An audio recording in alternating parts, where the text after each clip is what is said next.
Imlek atau Tahun Baru Cina dirayakan selama 15 hari di Tiongkok dan komunitas Tionghoa seluruh dunia.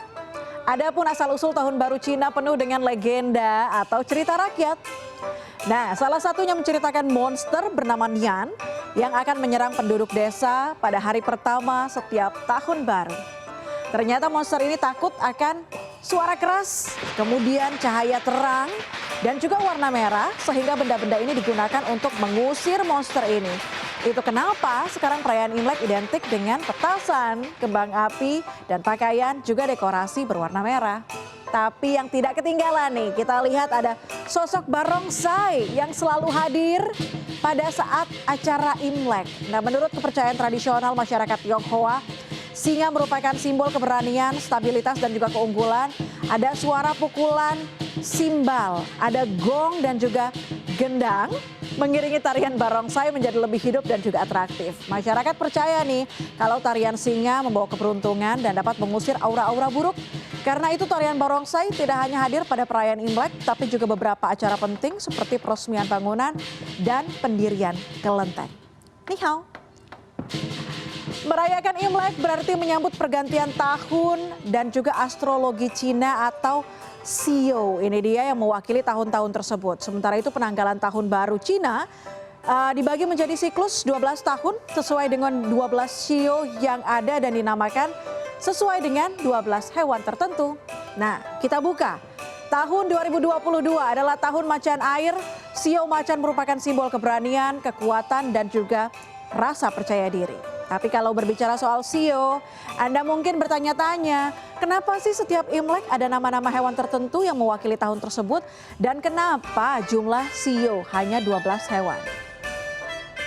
Menurut cerita rakyat populer di tengah masyarakat Tionghoa, penamaan Shio ini muncul karena sebuah perlombaan bernama The Great Race yang diselenggarakan oleh Kaisar Giok yang merupakan sosok dewa.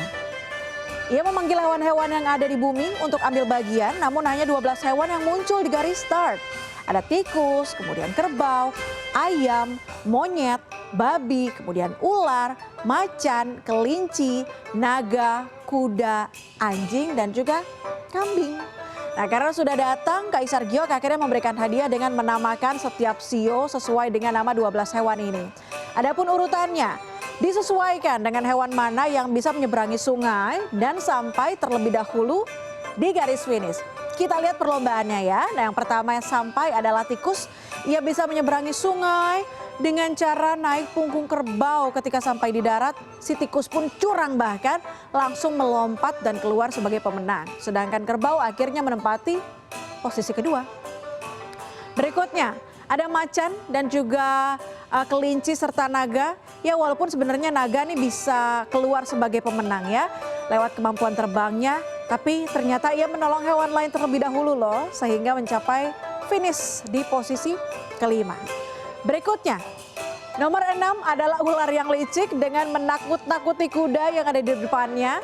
Dan karena kaget melihat ular, kuda pun terjatuh, akhirnya menyelesaikan balapan di posisi ke-7.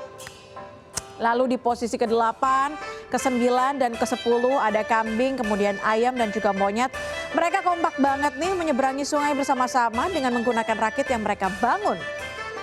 Dan di posisi ke-11 ada anjing yang menyelesaikan balapan setelah main-main dulu di sungai. Berikutnya yang terakhir adalah babi. Katanya nih menurut cerita rakyat, babi ini muncul terakhir karena males ya, bahkan sempat tidur di tengah perlombaan. Serba-serbi Imlek memang penuh dengan makna tersendiri. Ada begitu banyak versi cerita rakyat yang melatar belakangi. Tapi yang paling penting adalah memaknai setiap tahun dengan rasa syukur dan juga berdoa agar tahun yang akan datang lebih baik daripada tahun-tahun sebelumnya.